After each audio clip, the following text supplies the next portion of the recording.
Good afternoon, everyone. Happy Monday. Thanks for joining us this week. Maximize Monday has returned. As you can see, a new guest in the chair with me. I always forget which way to point. So Tara's with me. I know it's reversed. Thank you so much for jumping in on the call this week.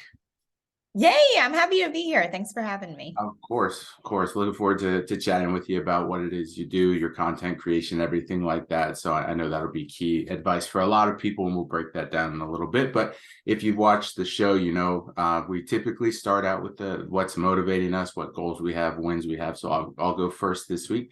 It's been a while since I've kind of talked about Matt's binging in terms of TV shows. So right now we're kind of caught up on everything, but we have a few new seasons starting in the coming weeks, which is nice. So The Mandalorian comes back this week, and my wife, being the big Star Wars nerd that she is super excited. I enjoy it too. I won't say that I'm not in the same category, but not to the level that she is. But we're both still looking forward to that show returning and seeing what is in store for the new season. Second thing that is motivating me for the week, Philly sports. It's been a while. I'm over the heartbreak now, so I'm ready to start going back to games. I've never actually been to a pro lacrosse game. I'm doing that this Saturday to see the Philadelphia Wings, just to kind of check that out, give me a new team to have my heart broken by. So wish me luck this Saturday. I don't have a great track record in terms of seeing teams live this year. I think I'm like 1-3. So maybe I'll bring some good luck, or I don't think they can do any worse. I think they're having a pretty poor season anyway. So maybe I'll turn things around. And the final thing that's motivating me for the week, it hasn't really felt like winter, but especially up here in PA, it was 70 degrees the other day, but we are kind of close to spring now. March is arriving. We're kind of through those, fingers crossed, right? The cold months. I want to say the groundhog saw a shadow and said 6 more weeks, but so far been a little incorrect. So hopefully that stays true. So those are the main motivators for me this week. In terms of what I have goal wise at work, first thing for me is I'm always recruiting for different positions. This week, I have a few specialty positions that I'm recruiting for in the tech industry as well as the legal field. So trying to get some posting done on different job boards than what I typically will use, one that are more focused in those industries. So I can kind of open up my pipeline a little bit more, as well as social recruiting. We'll talk a little bit more about how important social media is in general, but I just kind of always like to broaden my horizons when it comes to that. I've usually been pretty narrowed in terms of which social media sites I use to recruit, and I'm trying to expand on that a little bit as I kind of dry up the well in other areas. So those are the big 2 goals for me professionally. Win for the week before, I usually go over something professional. I'm going to go over something a little more personal in terms of my win. So about a month and a half ago, we noticed that there was a mass that had formed under my dog's tail, which apparently is not like the best place for masses to form. So we got it checked. They weren't sure what it was. Could be cancer, could be nothing. So for like a month now, we've been kind of wondering what's going on with our dog. We had it removed. We had the biopsy done. And last Friday, we actually got the call that it was not cancerous. It's just a benign mass. So she had to wear the cone of shame for 2 weeks, but it's all worth it now. I'll share some pics of that later this week of her cone progression, because the hard plastic one and then the inflatable one, and now she's like cone free. It was like the best day of her life on Sunday when we were like, all right, you're done with the cone, and she could like sniff things, eat things, chase after things like she normally does. So that's the win from last week, is just kind of getting that good news, because for a few weeks it was just kind of nerve-wracking. Like, she's not old, she's not young, but we weren't quite ready for that talk with our daughter yet either. So it's nice to know we hopefully have a few years left. So that's it for me. That's what's going on for me this week. Tara, what is going on in your world? Oh gosh, a lot is going on always. So I don't know how many people know, but I'm a mom of 3 boys. So I'm in all kinds of seasons of life, 14, 12, and 5. So they are absolutely my motivators each and every week. And really, it's what motivates me to get up early, to get my workout in, and to be the best version of me before I even work, is to spend a lot of time with them. So specifically this week, my middle son, my 12-year-old, he's a baseball player, and he's got a few scrimmages that we've got to look forward to now that the weather, I'm in Georgia, Yeah. is getting nice. It Yeah. was canceled this past weekend, but he gets to get out on the field this week. So that's really exciting. My oldest is a travel basketball player.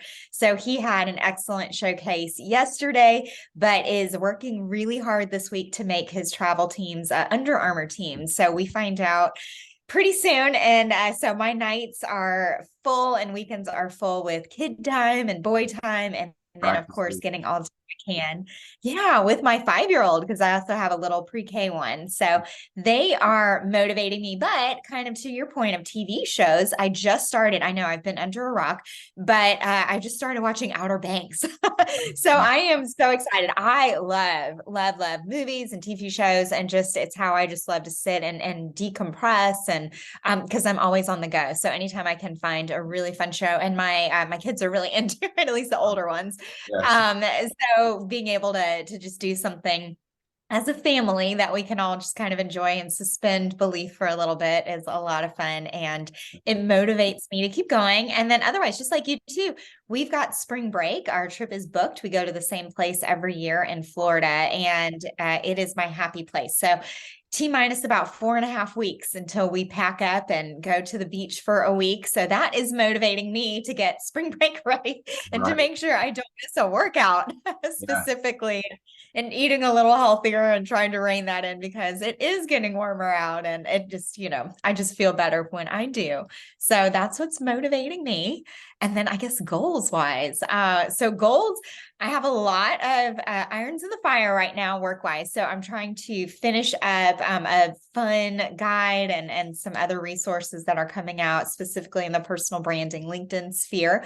So I'm not a designer, but I like design. It's fun. So putting those resources together are a lot of fun, but got an end in sight for that for me, as well as finishing up some really cool client projects this week. And so I am a beat the clock kind of person.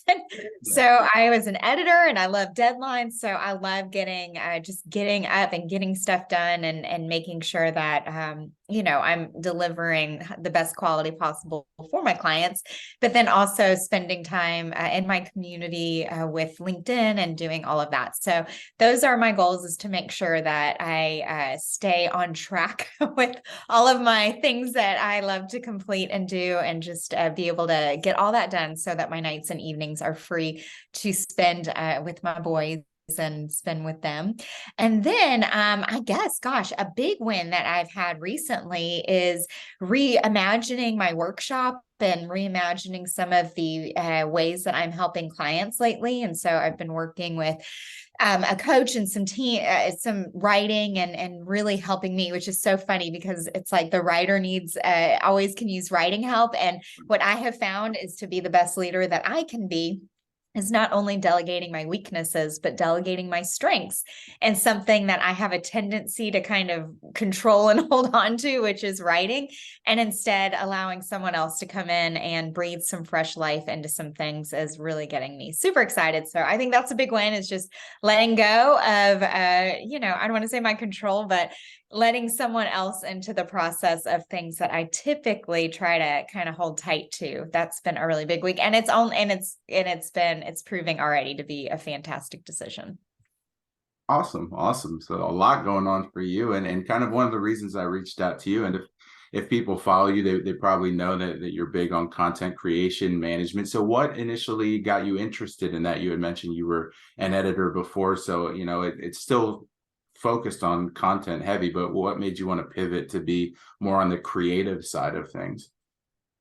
Yeah. So it's been actually a couple pivots. So I really, the ghostwriting and specifically writing with and for clients on LinkedIn has been just such a fun journey, and something that I haven't been doing it on LinkedIn, but I've been writing with and for people as a journalist, as an editor behind the scenes for years, and not having any credit to my name. So I love calling it acting with words. And I'm just able to do that. And when people really understand what a ghostwriting process is, they really see it's like just having a personal, I don't want to say content creator, but content creation partner, and someone who can help articulate just the ideas and thoughts, and really just rein in all of the brilliance that they have. And just for me, that's really what I help, is I I'm like a part-time therapist with them because I Nice. help us sift through all the big ideas, really narrow down on goals. And I don't make up anything. I just pull it out of my client's head and, just to help to articulate it in a way that helps them feel confident putting content out. So I've done that for several years. And now I'm actually shifting more. I still have some clients, but I'm moving more into the workshop and a coaching sphere so I can help more people. There's a really pretty big or pretty tight cap on how many clients I can take on personally, as far as writing goes. But when it comes to training and coaching and resourcing people, I can impact a lot more people to teach them how to fish rather than catch the fish for them. And so that's been a really fun pivot that it doesn't even feel like a pivot. It just feels like a natural next step in my business and how I can help people. Okay, gotcha. So what are some of the most common things that you're seeing then when it comes to building your brand? Because that's one of the most important things I think anyone who's getting started on LinkedIn needs to know. What do you want to accomplish out of it? So what are some of the things that you're seeing people missing right off the bat that you're kind of there to guide them in that right direction? Yeah. So it's funny because so many people think like, oh, I want to build a personal brand, that it's something outside of them. Like I've got to go construct a house, I've got to go. And so it's so daunting and scary. And instead I'm like, no, what it is we're just having an open house of what you've already got, Mhm. and allowing people to come inside of you and showing off different rooms and different parts of your personality and your expertise. And then it's really shining a light exterior on the brand you already have interior. So it's just allowing more people into it. So I find it's a mindset shift. And then the people, and so that's for a lot of people who are just brand new to LinkedIn and have heard, oh, what does that look like to build a personal brand, and maybe some mindset challenges that they've got, thinking it's something maybe a little more daunting than it is. But then there's another subset of people that I work with that have been on LinkedIn forever, like then they've done it kind of an old school way of, well, we're sharing a webinar, or we're, putting out a blog, or we're just talking very corporate and keeping things very formal. And so that's been more of a deprogramming to a reprogramming subset of clients that I work with, of like, hey, that's not, I don't even want to say like that's not working anymore, because when you start talking to them, you realize like it wasn't like they were trying to make something work. They just thought they were being helpful for their company. And when when I kind of say, hey, this is actually not helping anybody. You're not helping your company, you're not helping you, but this is the way that you can actually do both. And then they're like, oh my gosh, okay, it's my voice that actually impacts my company and allows them to shine because they're running my space for a minute, while I work for them. So it sounds really funny because most people want very tactical tips, but that comes after I get everybody's understanding of what LinkedIn really is, what building a personal brand is, what networking really is. And once you have a foundation for that, everything builds so much quicker. It's like, now you can see the house. Now you can see all of this, now that we've got the pipes laid and, the cement poured and all that. Yeah, definitely. So now that you're pivoting into that workshop space, what do you want companies, individuals who are looking to join these workshops? What do you feel like should be the biggest takeaway for them when they're coming in? What can they expect to gain from you during this insight? Yeah. So to understand that that building a personal brand is more than just creating content. A lot of people come in thinking, okay, I'm going to walk away, which I do. I want you to walk away with your first post written Mhm. and, have some tangible takeaways of doing that, but also understanding that it's engaging, it's social, it's commenting. So learning how to, not just to comment, but learning how to comment, learning how to connect with people, learning how to send DMs. Like, it sounds so simple. But that's my goal, is you're going to walk away having everything super simple for you, step by step, so it doesn't feel scary, and it feels fun, it feels exciting. But then knowing not just how to do things, but why you should be doing things, because I don't want anybody to ever have, okay, step 1, step 2, step 3. That helps you kind of get things going, but understanding that some days all of your steps are going to be out of order. But when you have a foundation of understanding your why and why you're going, then it just becomes a natural, organic part of networking, that, hey, I'm not just putting out a post and running away, or it's not just, writing something, that it's so much more holistic and organic when you think about it as I'm building a network and using my words and commenting and DMs and engaging and reaching out to other people, supporting your network. All of that works together to build the personal brand that you want it to, and to lead to opportunities. Yeah, definitely. Now, beyond just assisting others with content creation, you also create your own and you post frequently. And it's, if people follow you, they can see it's a mix of video. Sometimes it's 100% text based. Sometimes there's a picture there too. So is that variety pointed? Do you feel like that kind of helps you out? Not to, again, free advice or anything, but in terms of, posts that you make, do you see one area that generates more of an audience than the others and things like that? Well, I do think that there's got to be a mix, and this is, I mean, I don't mind telling everybody. I tell everybody all my secrets all the time. But you've got to, it's one thing to just share, information. You've also got to share inspiration. So you've got to let people see the side of you that says, okay, that's believable. That's somebody that I know, that I like, and I can trust, And so I built all of my content pillars based on that. Obviously images get a good amount of engagement, and it's not like, oh my gosh, you've got to post selfies or anything, but they stop the scroll. They get attention. As far as you've got walls and walls of text you're reading, and add anything that has an image to it, you're going to stop and pay attention. I try to obviously make sure that any kind of imagery that I have is there on purpose. It's not just random acts of content, but every single thing that I post will always go through my own personal filters of, is this helpful? It's like, it doesn't need to be like, gosh, is this the most profound thing anybody has ever said on LinkedIn? No. Is this helpful? Is this helpful? Did this help me? And if so, maybe this can help someone else. And then I want people to see me as more than just a talking head.